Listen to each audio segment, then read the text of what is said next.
itu semuanya mereka sebenarnya saling tahu, saling mengetahui, hanya saja tadi mempunyai kunci masing-masing, mempunyai kartu as masing-masing, sehingga kemudian saling menutupi satu sama lain. Bahwa di antara saksi yang mengemuka itu, yaitu seringkali kita sebut mereka, apakah di antara mereka itu adalah, di antaranya adalah pelaku.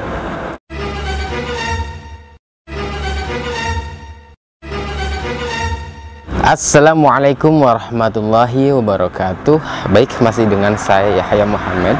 Teman-teman, bahwa perkembangan kasus luar biasa 2 tahun lebih sehingga hari ini, walaupun Polda sedang maratonnya menggali informasi, menyelidiki, memeriksa dan sebagainya, tetapi kok seakan tidak kunjung juga usai, tidak kunjung juga ditersangkakan seorang pelaku itu.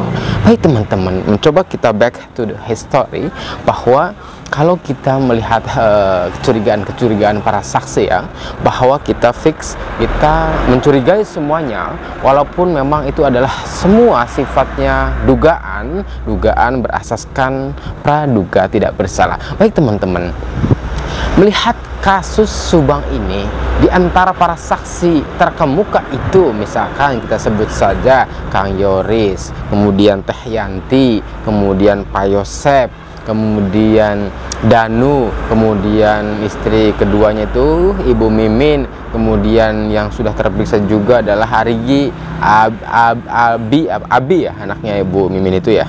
Nah, itu kan mengemuka ke media bahwa mereka itu sering kali diperiksa, bahkan beberapa kali sampai belasan kali itu diantaranya, bahwa kok sampai hari ini juga tidak kunjung usai juga.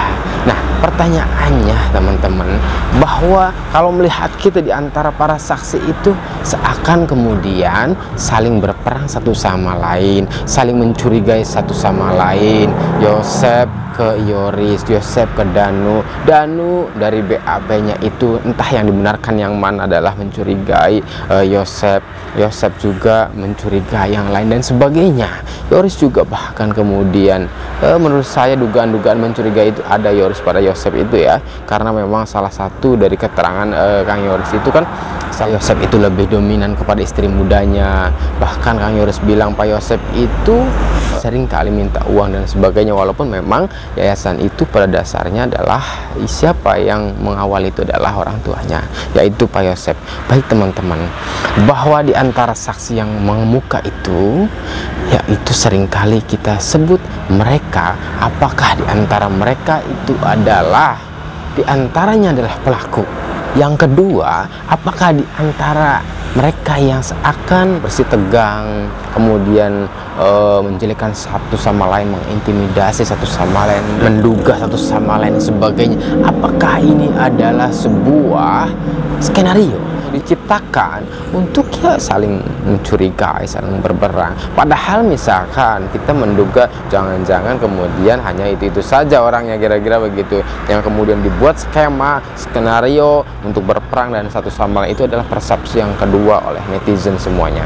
Kemudian yang ketiga, bahwa mungkinkah di antara para saksi itu yang mengemuka itu adalah tidak ada keterlibatan, tetapi yang punya keterlibatan adalah orang lain totalitas dan keluarga tidak tahu menahu.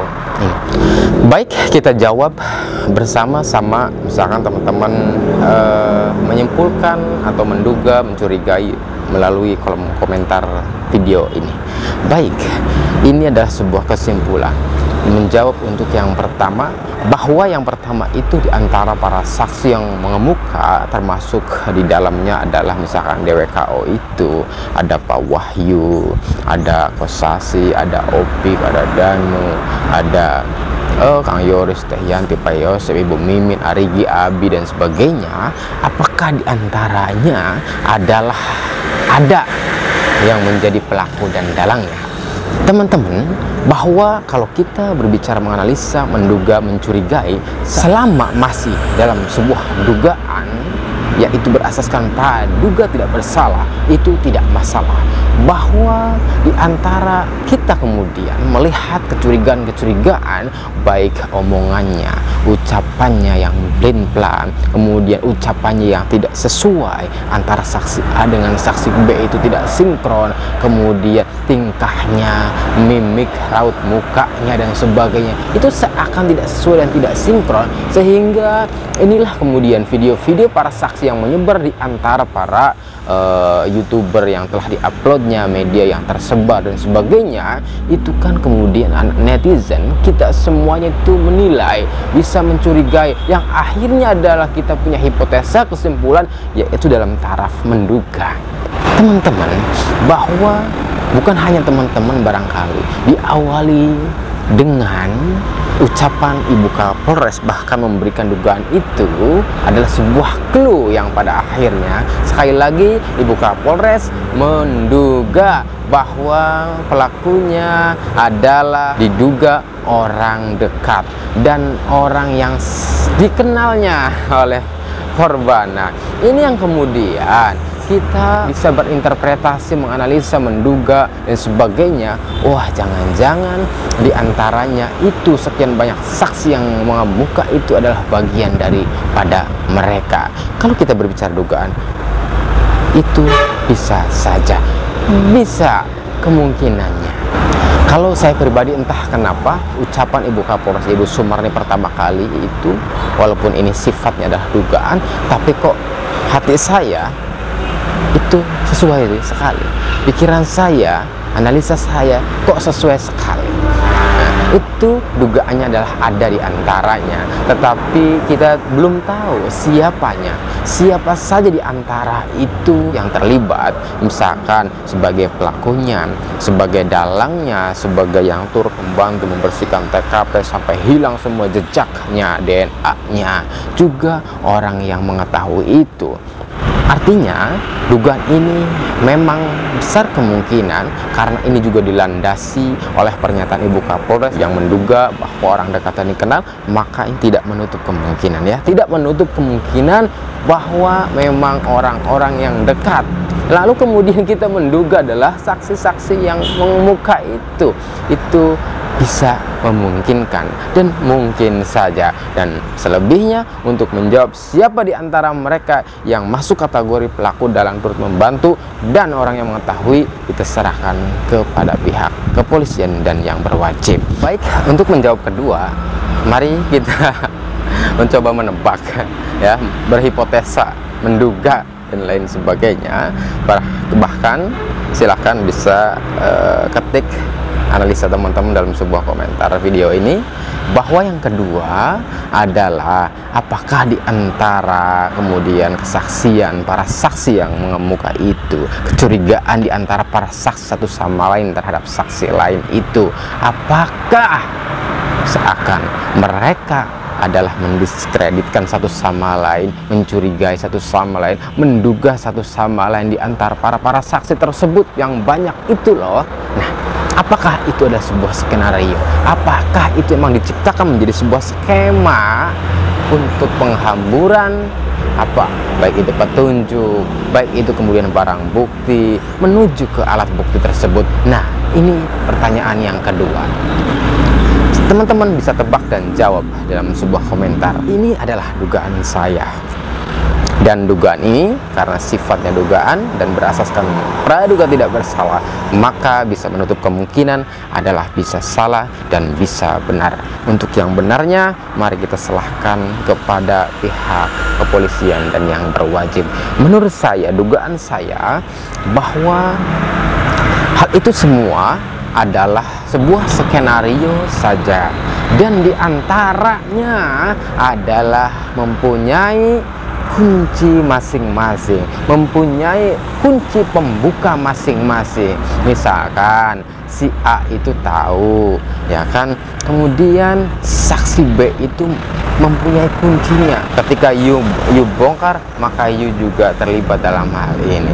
Juga misalkan saksi B ketika mau menceritakan yang sebenarnya sama saksi C, you kalau mau bongkar, saya punya bukti, punya punya bukti bahwa you adalah terlibat, sehingga kemudian di antara para pelaku dan dalang itu adalah saling mengkip, adalah saling menutup diri supaya tidak terbongkar satu sama lain, supaya tidak ditersangkakan satu sama lain, sehingga saking banyaknya orang yang terlibat sehingga secara kompak menutup diri tidak memblow up-nya, yang kemudian dibuat sebuah skema, yaitu seakan saling mencurigai, saling mengintimidasi, saling menduga dan sebagainya. Ini adalah sifatnya dugaan.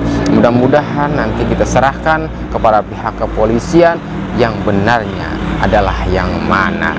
Baik, yang selanjutnya, yang ketiga, apakah dari kasus ini pelaku dalang, orang yang mengetahui dan orang yang turut membantu itu adalah pure dari orang lain, bukan daripada seperti yang diduga oleh Ibu Kapolres adalah orang dekat dan orang yang dikenalnya? Bisa saja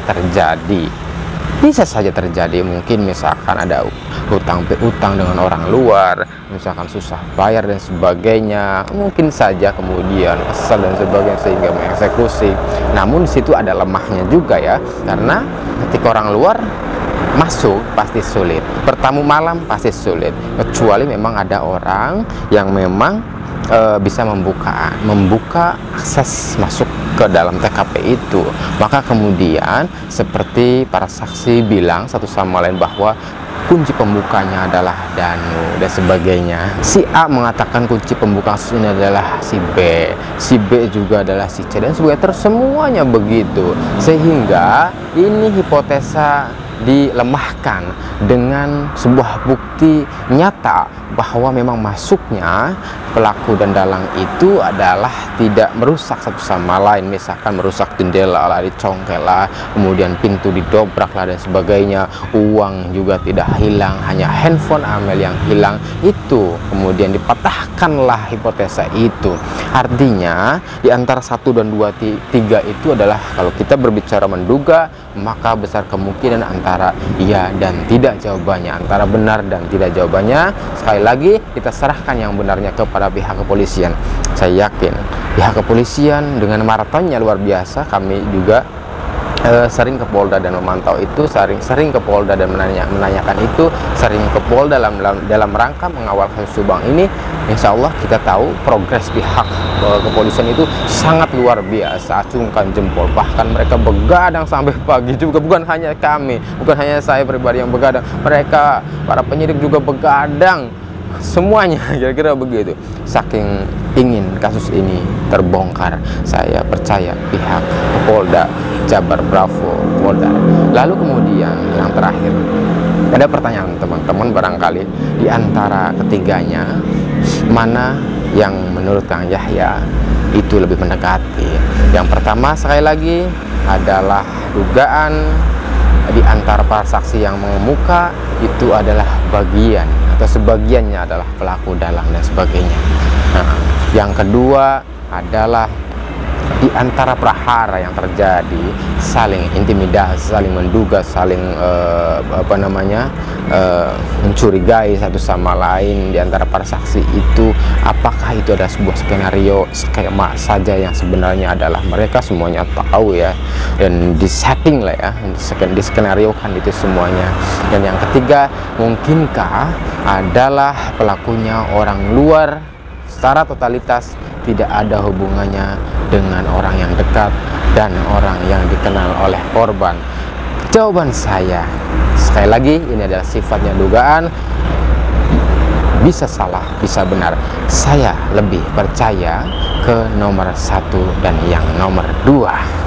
Bahwa yang pertama, saya percaya ikut seperti persepsi, analisa, ucapan oleh Ibu Kapolres bahwa itu semua ada keterlibatan, dugaannya adalah orang-orang dekat dengan korban dan orang yang dikenal dengan korban. Juga saya percaya yang kedua, bahwa di antara para saksi yang kemudian saling mengintimidasi, saling mendiskreditkan, saling mencurigai, menduga dan sebagainya, itu semuanya mereka sebenarnya saling tahu, saling mengetahui, hanya saja tadi mempunyai kunci masing-masing, mempunyai kartu as masing-masing, sehingga kemudian saling menutupi satu sama lain. Baik, itu saja. Ini adalah sifatnya dugaan berasaskan praduga tidak bersalah. Sekali lagi, kebenaran kita tunggu yang fixnya dari pihak kepolisian Bravo Polda Jabar. Wassalamualaikum warahmatullahi wabarakatuh.